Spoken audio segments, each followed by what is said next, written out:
कीमती इतिहास में दर्ज है महान गणितज्ञ लीलावती की कहानी। एक नजर में पेड़ के पत्ते तक गिन लेती थी। देश ही नहीं विदेशों में भी उनके ग्रंथ से पढ़ाई जाती है गणित। हमारे पास बहुत कीमती इतिहास है जिसे छोड़कर हम आधुनिकता की दौड़ में विदेशों की नकल करने में लगे हैं। इसी कीमती इतिहास के पन्नों से आइए जानते हैं गणितज्ञ लीलावती के बारे में। गणितज्ञ लीलावती का नाम हम में से अधिकांश लोगों ने शायद सुना भी नहीं होगा। उनके बारे में कहा जाता है कि वे एक ही नज़र में पेड़ के पत्ते तक गिन लेती थी। शायद ही कोई ये जानता हो कि आज यूरोप सहित विश्व के सैकड़ों देश जिस गणित की पुस्तक से गणित को पढ़ा रहे हैं उसकी रचयिता भारत की एक महान गणितज्ञ महर्षि भास्कराचार्य की पुत्री लीलावती हैं। आज गणितज्ञों को गणित के प्रचार और प्रसार के क्षेत्र में लीलावती पुरस्कार से सम्मानित किया जाता है। 10वीं सदी में दक्षिण भारत में भास्कराचार्य नामक गणित और ज्योतिष विद्या के एक बहुत बड़े पंडित थे। उनकी ही पुत्री का नाम लीलावती था। लीलावती उनकी इकलौती पुत्री थी। महान गणितज्ञ महर्षि भास्कराचार्य ने अपनी ज्योतिष की गणना से जान लिया था कि लीलावती विवाह के थोड़े ही दिनों के बाद विधवा हो जाएंगी, परंतु उन्होंने बहुत खोजने के उपरांत एक ऐसा लग्न खोज निकाला जिसमें विवाह होने पर कन्या विधवा न हो। विवाह की तिथि निश्चित हो गई, तब चल घड़ी से ही समय देखने का काम लिया जाता था। एक बड़े से कटोरे में छोटा सा छिद्र कर पानी के घड़े में छोड़ दिया जाता। सुराग के पानी से जब कटोरा भर जाता और पानी में डूब जाता तब एक घड़ी होती थी। लीलावती 16 श्रृंगार किए सज कर बैठी थी। सभी लोग उस शुभ लग्न की प्रतीक्षा कर रहे थे कि तभी एक मोती लीलावती के आभूषणों से टूटकर कटोरे में गिर गया और सुराग बंद हो गया। शुभ लग्न बीत गया और किसी को पता तक न चला। विवाह दूसरे लग्न पर ही करना पड़ा। विवाह के कुछ समय पश्चात ही लीलावती विधवा हो गई। पिता और पुत्री के धैर्य का बांध टूट गया। तदुपरांत लीलावती अपने पिता के घर में ही रहने लगी।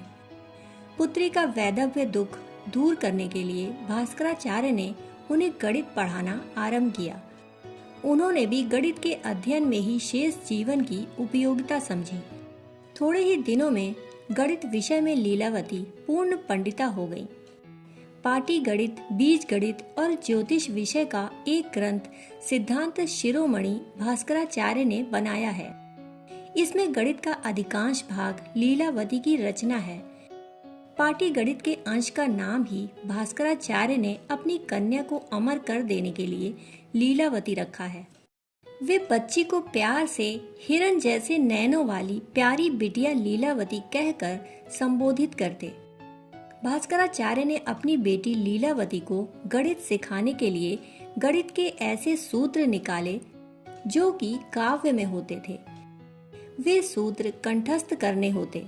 उसके बाद उन सूत्रों का उपयोग करके गणित के प्रश्न हल करवाए जाते थे। कंठस्थ करने के पहले भास्कराचार्य लीलावती को सरल भाषा में धीरे धीरे समझाते थे। पुत्री को पढ़ाने की इस शैली का उपयोग करके भास्कराचार्य ने गणित का एक महान ग्रंथ लिखा। उस ग्रंथ का नाम ही उन्होंने लीलावती रख दिया। आजकल गणित एक शुष्क विषय माना जाता है, परंतु भास्कराचार्य का ग्रंथ लीलावती गणित को भी आनंद के साथ मनोरंजन, जिज्ञासा आदि का सम्मिश्रण करते हुए कैसे पढ़ाया जा सकता है, इसका नमूना है। लीलावती ग्रंथ में बड़े ही सरल और काव्यात्मक तरीके से गणित और खगोल शास्त्र के सूत्रों को समझाया गया है।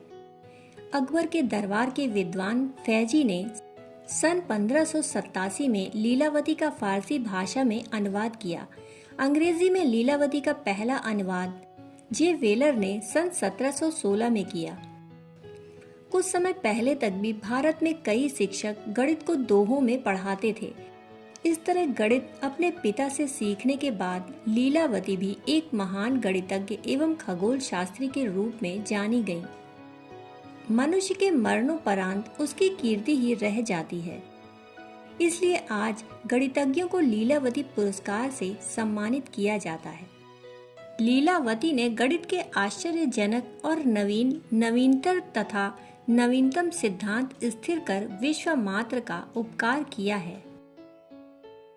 अभी आप सुन रहे थे महान गणितज्ञ भास्कराचार्य की पुत्री लीलावती के बारे में।